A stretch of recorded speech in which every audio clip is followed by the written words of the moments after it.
Cek cek, bismillahirrahmanirrahim. Assalamualaikum warahmatullahi wabarakatuh. Oke, balik lagi di Sindur Motovlog bersama gua Masno dan juga si Sentot.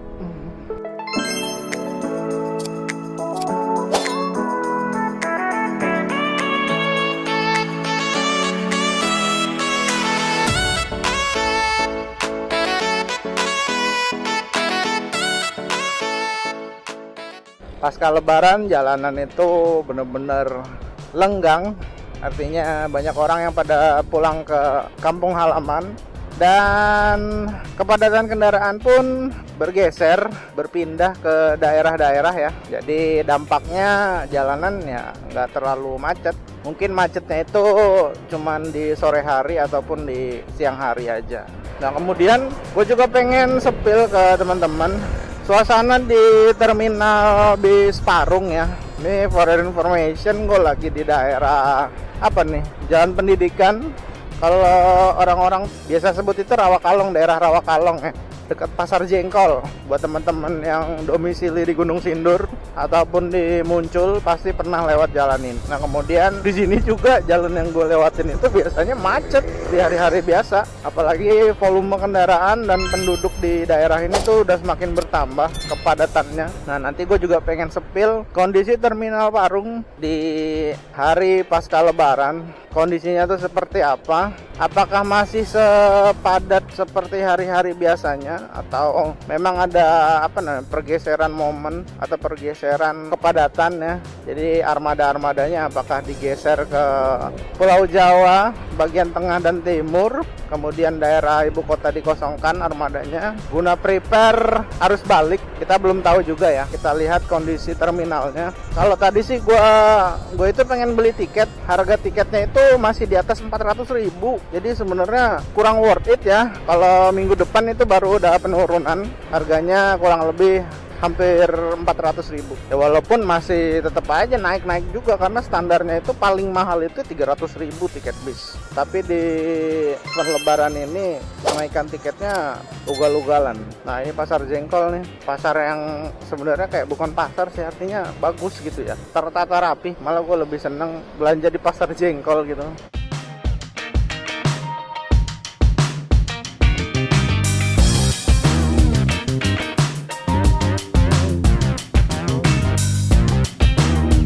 Pasar Jengkol ini kalau gua lihat ya, karena terkait supply and demand, kayaknya di daerah Pasar Jengkol itu tadinya bukan pasar, cuma kayak orang jualan, kemudian makin banyak dan semakin banyak penjualnya juga semakin lengkap apa yang dijual. Karena gue lihat itu bukan ruko basicnya ya. Basicnya itu ya rumah-rumah warga yang letaknya di pinggir jalan yang dijadikan tempat berjualan, kurang lebih seperti itu. Nah ini nanti kalian gue sambung lagi di video selanjutnya ya. Ini nanti gue stop dulu videonya. Oke, gue sambung lagi videonya. Tadi gue mampir dulu ke ATM, ambil uang untuk beli tiket bis.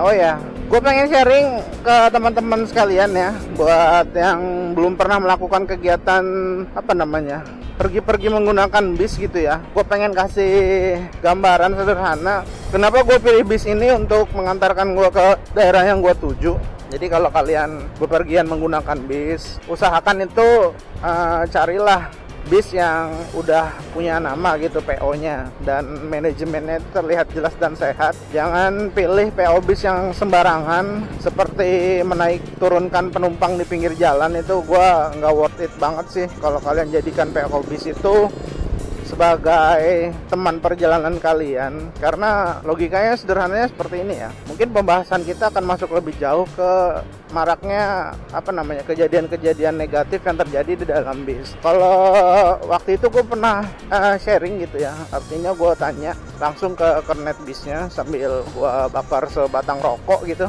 ya. Modal sebatang rokok dapat informasi kan alhamdulillah gitu ya, apalagi gue jadi tercerahkan gitu ya. Dan sebenarnya walaupun ada sedikit unsur marketingnya, tapi gue ambil sisi positifnya, ternyata memang benar juga. Artinya dia bukan hanya sekedar marketing, tapi mengedukasi. Kenapa gue sebut mengedukasi? Karena apa yang diucapin itu balik lagi ke kenyamanan konsumen. Jadi ada benernya. Jadi waktu itu gue sempat diskusi gini, kalau kita cari PO bis untuk menemani perjalanan kita, usahakan PO bisnya itu PO bis yang baik manajemennya.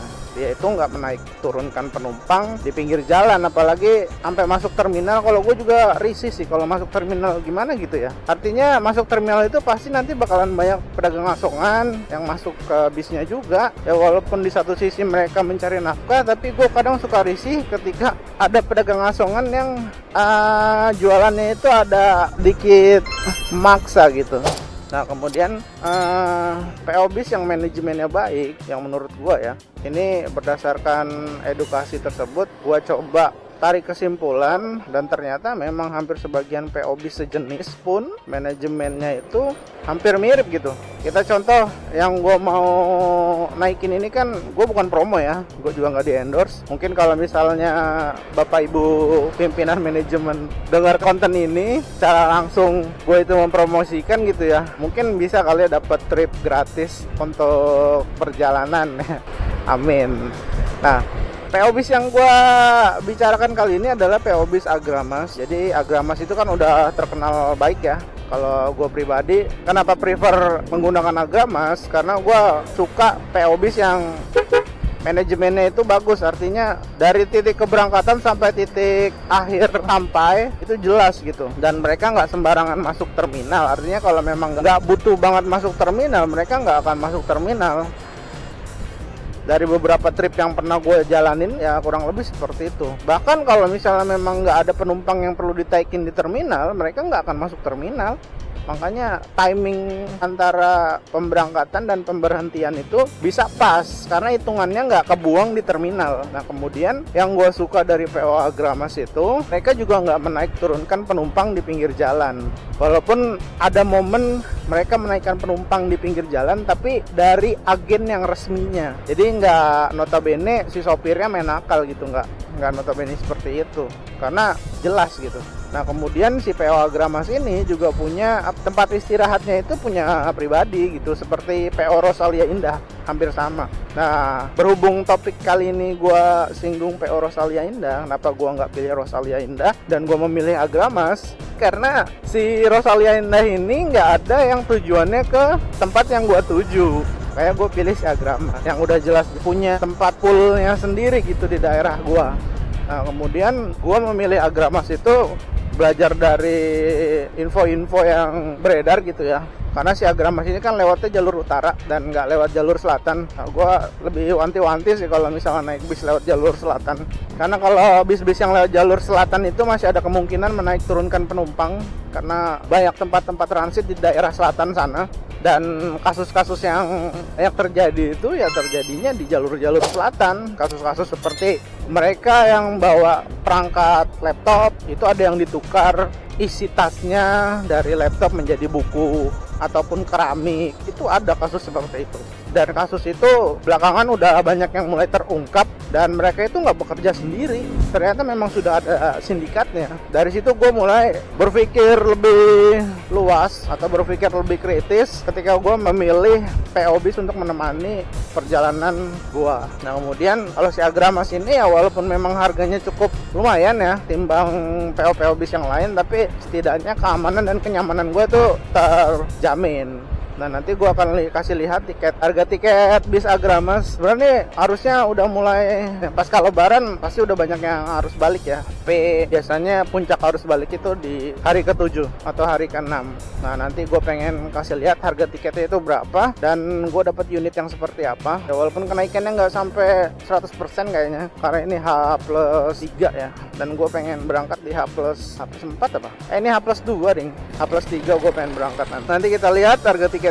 Ya oke, mungkin sampai di situ aja sharing gua seputar PO bis yang gua akan gunakan. Di sini gua nggak ada unsur promosi, cuma gua pengen edukasi, hampir mirip seperti bapak kondektur yang gua bagi rokok sebatang, terus ya sharing dan mengedukasi gua. Jadi unsur utamanya itu bukan promosi tapi edukasi. Gua harap teman-teman juga belajar dari apa yang gua pelajarin, dan apa yang gua pelajarin ini semoga menjadi pembelajaran yang cukup menghemat waktu teman-teman teman-teman. Jadi teman-teman nggak perlu banyak baca literasi lagi, cukup dengerin apa yang gue sampaikan di video ini dan tarik kesimpulannya versi teman-teman. Dan apa lagi, stay safe and anjay, udah kayak youtuber terkenal gue.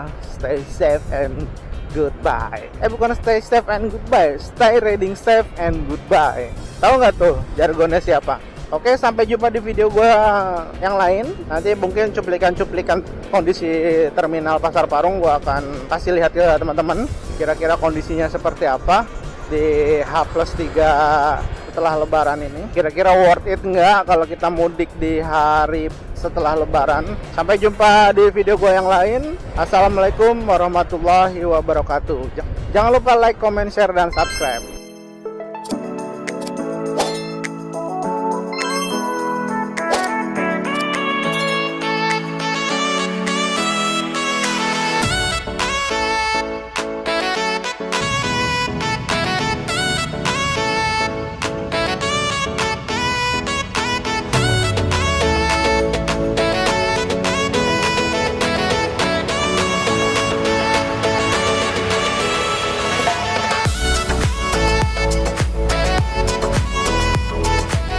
Kondisi terminal Pasar Parung, kondisinya sepi ya. Mungkin prediksi gue itu banyak unit-unit yang diredikan di Pulau Jawa, baik itu tengah ataupun timur.